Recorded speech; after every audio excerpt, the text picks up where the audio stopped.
one country in the world whose military and police marksmen have extensive experience in dealing with hostage takers, it's Israel.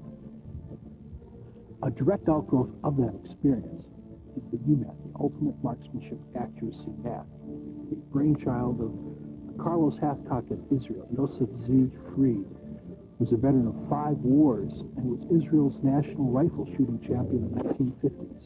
Based upon his extensive combat experience and shooting experience, Z. Fried had concluded that what interferes more so than any other factor with a shooter in the trying circumstances of a hostage rescue or real-world shooting is the psychological and physical stress, which leads to problems with breathing, affecting your shooting, heartbeat, off-axis trigger pull, and just plain the psychological stress and uncertainty that everything had to be placed in one precise shot.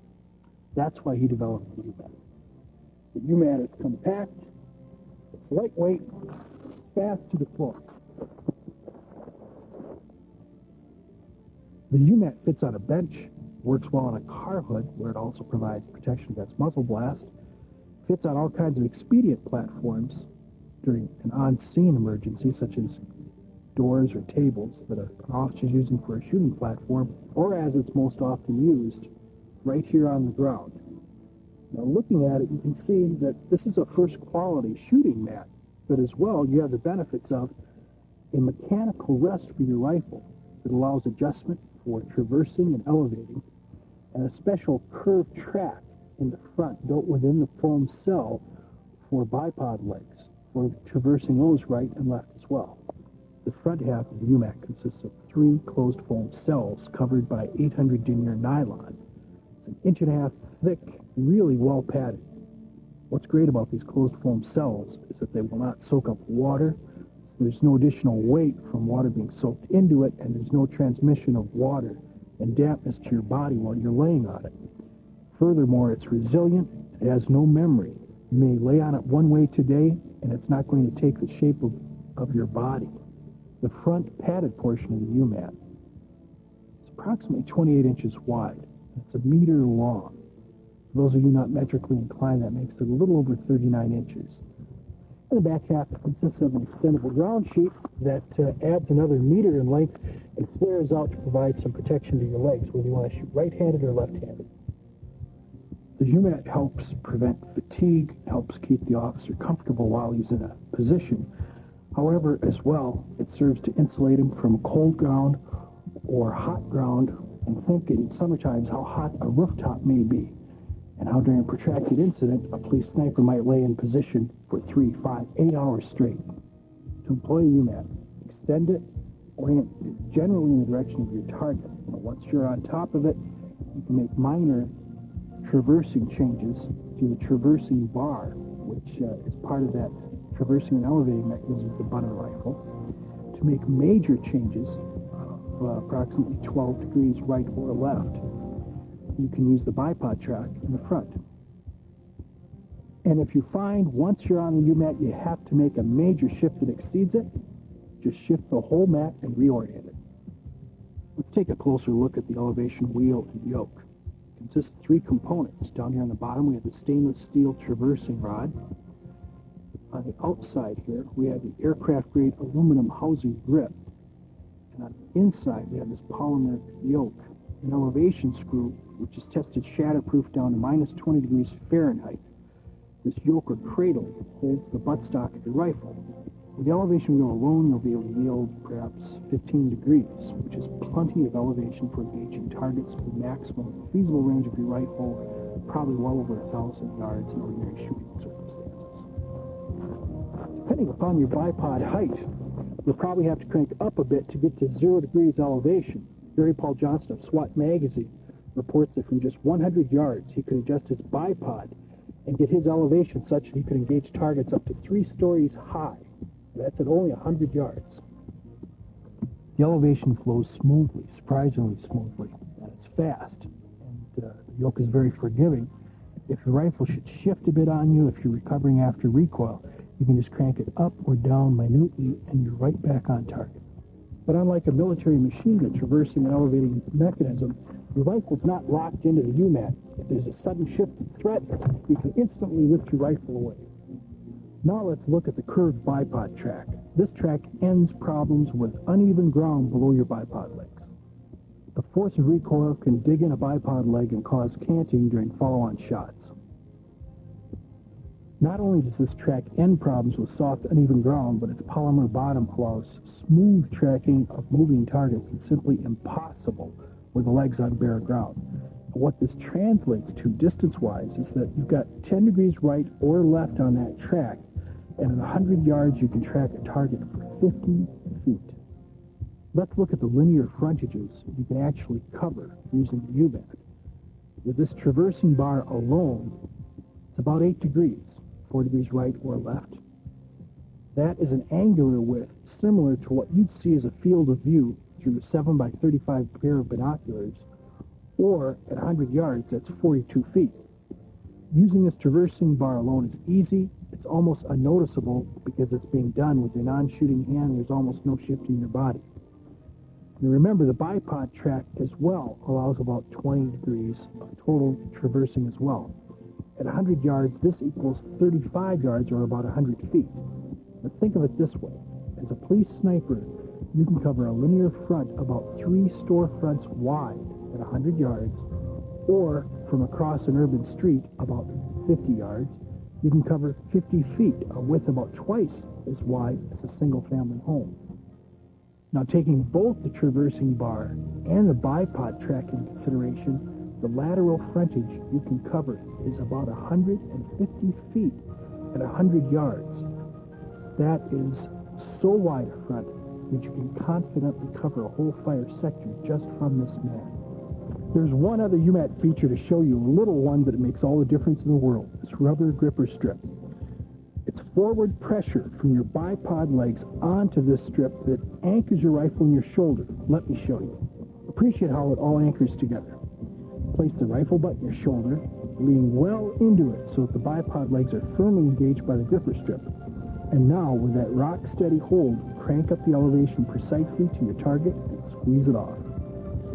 By leaning your shoulder into the butt and anchoring the bipod legs into that gripper strip, there are 3 beneficial effects. First, there's less felt recoil because that rifle is firmly and properly in your shoulder. Second, because the rifle is already well shouldered, the shooting hand is less tense because you don't have to apply backward pressure with it. And therefore, you're going to have better trigger control. And third, you're so firmly anchored that an errant, stressful finger can jerk the trigger but not jerk the whole rifle. That's why the UMAT was developed. And shifting sideways on the gripper strip is fast too. Just ease the pressure back to disengage from the gripper strip, slide the bipod legs right or left, then push forward again, and you're anchored solid. Remember, this is the ultimate marksman accuracy mat. It really lends itself to other kinds of marksmanship applications as well. For instance, let's say you're testing hand loads on range or zeroing a rifle. Well, the UMAT provides a kind of precision that lends itself well to minimize the human element under such exacting shooting circumstances.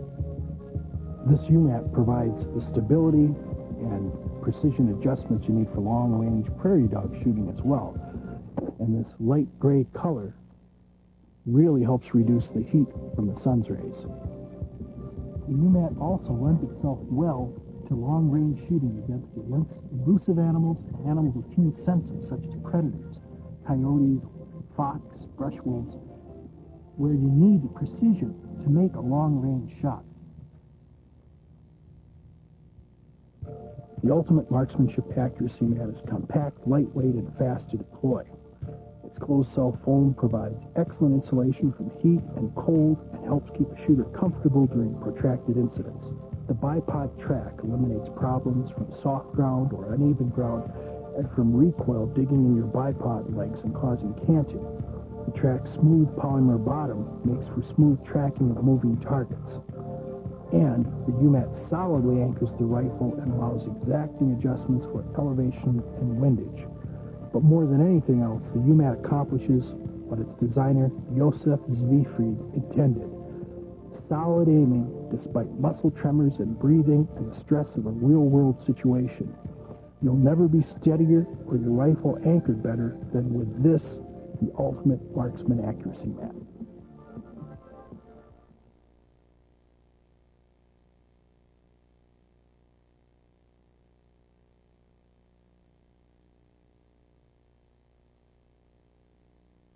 Now you've looked at the UMAT, which is a precision shooting mat and a means for very precisely adjusting your rifle to get the most out of that or any other kind of precision shooting. I'm now going to show you 5 steps that are pretty hard to find in other books. The 5 steps, they aren't going to be easy, but if you pay close attention, replay the video a couple of times, it will come through to you clearly. The 5 steps that will dramatically improve your ability to shoot and precisely place rounds at great ranges. The first step is understanding what a minute of angle is. You probably looked in your scope, you notice that you click it once at 100 yards, it equals 1/4 of an inch. You click it 4 times, it equals 1 inch. Well, in the trade and among serious shooting circles, that would be referred to as a 1/4 minute of angle scope. You click it 4 times, and you've moved it 1 inch at 100 yards. Most hunters do not get beyond that because all they're interested in doing is zeroing their rifle. Now I want to show you some means by which you can use that to very precisely adjust your rifle for long range. What is a minute of angle? We just said a minute of angle, 4 clicks at 100 yards equals 1 inch. But, and indeed, if you were to shoot a 1 inch group within serious shooting circles, that'd be called a 1 minute group, and measure an inch across. But if you were shooting that same group at 200 yards, did everything just as well, an excellent rifle, no problem with wind, it would have spread out a little bit because it's twice as far. It would be twice as wide. It's now 2 inches wide. At 200 yards, 1 minute of angle equals 2 inches. If you were to click that scope again 4 times, you would have moved it 2 inches now at 200 yards. I think you're almost anticipating where I'm going with this. We get to 300 yards, again, the very same group, but it's spreading out slightly. It's now 3 inches wide, and a minute of angle is 3 inches at 300 yards. The same thing happens at 400 yards, spreads out to 4 inches, and so on. All the way out to 1,000 yards, 1 minute of angle equals 10 inches. A minute of angle is that. It's an angle, a very thin sliver. It's so thin, it's actually 1.047 inches wide, but a very thin sliver, very slowly spreads out, but perfectly. At 100, it's 1 inch, 200, it's 2 inches, 300, 3 inches, and so on. Understanding a minute of angle is the first eye-opener for precision long-range shooting. Step 2 is yielding precise trajectory tables for the kind of ammunition you're shooting. Most people who do not have access to a computer or some kind of sophisticated ballistic source do not know what the trajectories are of their round other than what they find in something like this, the Federal Annual Catalog of Ammunition. But you can take that basic data right out of this catalog, and I'm going to show you how, in a second step for insights, how to convert that for any trajectory. First, and we're going to be plotting out with this cartridge, the 168 grain boat tail hollow point match, which is the particular round that is used by more police snipers than any other in the Western world. We will plot this out, but everything that I show you applies equally to any other cartridge that for which you can obtain one trajectory for 1 0, for one distance 0. And it doesn't have to be 100 yards 0. We could have started out with any distance, but all you need is a complete series of trajectories where you start with a 0, and you can see how much it's either low or high from that. Now, how do we convert this? It's really just logic. What I'm going to do is talk you through something that is kind of like a common sense approach to trigonometry, because we are going to be adjusting a curve trajectory mathematically. Follow it. Well, remember, we said we're starting with 100 yards 0. Here's 100 yards, which is the 0, and at 100 it would be on 0. Logic. Let's just, to create a little bit of a grid here, let's just put in where the other zeros would be. Here would be another 0 for 200. 0, 0 for 300. here, 400, here, and finally 500. Right there. Now, again, this is logic. It's trigonometry, actually, but it's a layman's approach to trade. What we just did is we changed, what the process we're going through is developing a table, the whole trajectory for a 200-yard zero. We're going to do this 100 yards by 100 yards. Starting with 200, you can see that at 200 yards, you're 4.5 inches low. If you've got a 100-yard zero. If you wanted to make it right on the money, dead, point of aim, point of impact at 200, what would you have to do? Well, you'd have to change the site at 200 so that you'd have to make it a plus 4.5 to zero it out, right? But you're at 200 yards. What does a minute of angle equal at 200 yards? 2. I can see light bulbs going off. So, in order to accomplish this 4.5-inch change, what you're actually doing, expressing it in minutes of angle, is 2.25 MOA. Okay. Now, apply that same 2.25 MOA all the way down that line. Watch this. From 100, how much is it a minute of angle at 100 yards? 1. So we use the full value. It is now plus, because remember it's high, it's before the zero, it's a plus 2.25. Out here at 3, what's 3 times 2 is 6. 3 times 0.25 is 0.75. So we have to make a change here of 6.75. This is simple mathematics. It was 16.7 inches, but it's going to be a little less than that now. I'm going to drop this 7.5 because you don't want to get down to hundredths. You're never going to adjust the scope to hundredths anyhow.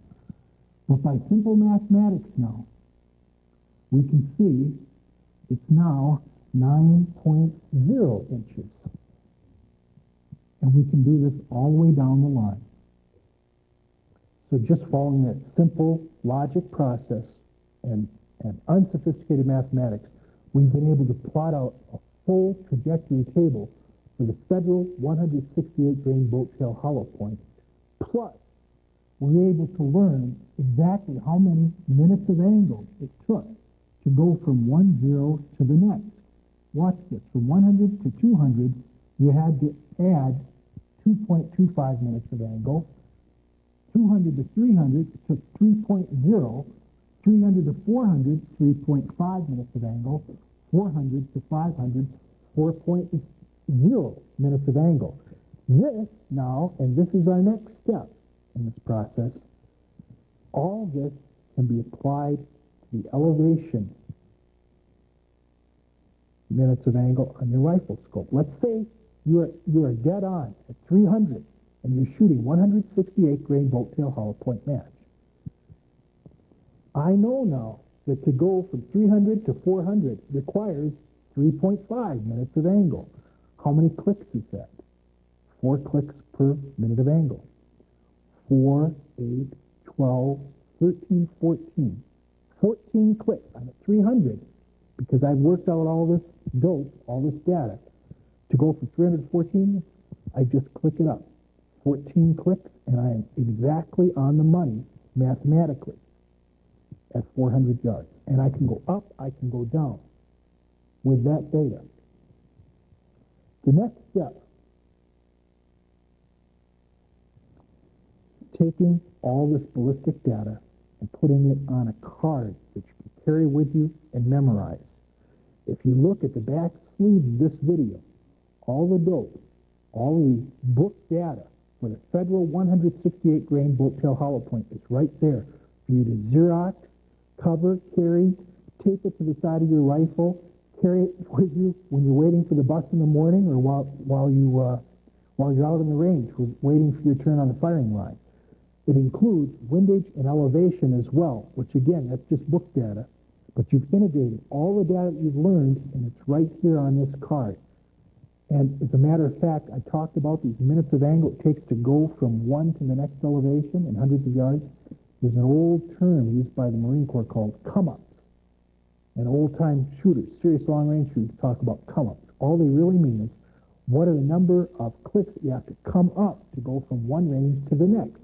And that's why we've expressed right here on the card what the come-ups are from one distance to the next.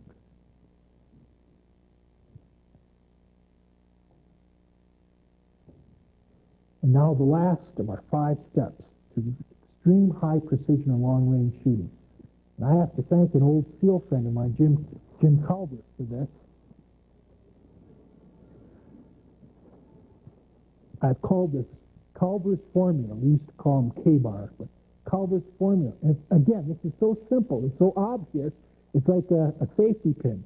When I looked at the first thing I thought was, why didn't I invent this? Here it is. Simplicity itself. How to determine the number of clicks it takes or minute of angle changes when you want to correct your sight. You're shooting long range. Bang! And you miss. You hit a few inches low, let's say. How do you figure to compute that correction that you need? Very simple formula. It has to be. It was invented by a SEAL. The correction in inches divided by the distance in hundreds of yards. That's very easy to understand. You know what these are. These are simple. Estimate the distance that it is to where you want to strike. Make a reasonable calculation what that correction has to be, one divided by the other, and it will equal the minute of angle correction that you have to apply to your scope. Down and dirty. Let's talk through one example. You can see that your rifle just struck 15 inches low. And it's 300 yards away. 15 inches, 3, because it's hundreds of yards. 15 divided by 3 is 5. 5 minutes of angle. And we know, because we've been talking about minutes of angle and clicks, 1/4 minute of angle clicks, which is typical for a target grade scope, that means 20 clicks. In your head, you can compute that. You don't have to be a rocket scientist to memorize this formula. Practice it a few times on the range. I assure you, if you shoot well, practice these simple 5 steps, master them. They aren't really that difficult.